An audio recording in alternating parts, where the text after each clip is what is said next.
భక్తి చేయండి. ఏంటి ఆయన నమ్ముకోండి. ఆయన నమ్ముకొని నన్ను ఆయన నాటాడు మందిరంలో.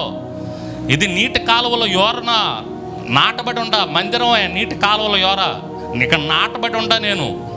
దేవుని యొక్క వాక్యం నీరు ప్రవహిస్తూ ఉంది ఇక్కడ. ఆ నీటిలో ఉన్నా నేను, ఆ నీటి పక్కన నాటబడి ఉన్నా. నేను ఎందుకు భయపడాలి? నేను ఎందుకు అధైర్యపడాలి? నేను నిజంగా భక్తి చేస్తే, నేను నమ్ముకొని ఉంటే నా భక్తి నాకు ధైర్యం పుట్టించదా? నేను దిగులు పడాల్సిన అవసరం ఏముంది?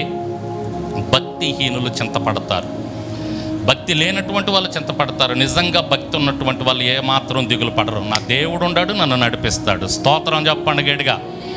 మనము ఈ ధైర్యముతో, దేవుని మీద ఈ నమ్మకంతో ముందుకు వెళ్తే తప్పకుండా మన జీవితంలో దేవుడు గొప్ప కార్యాలు జరిగిస్తాడు.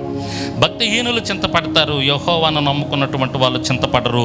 యేసయ్య చెప్తున్నటువంటి మాట ఏంటంటే, కొండ మీద ప్రసంగంలో, అయ్యా మీరు ఎందుకు చింతపడుతున్నారు? మీరు చింతపడద్దు. చింతపడ్డారంటే నన్ను నమ్ముకోవటం లేదు, నా యందు మీరు విశ్వాసం ఉంచట్లేదు.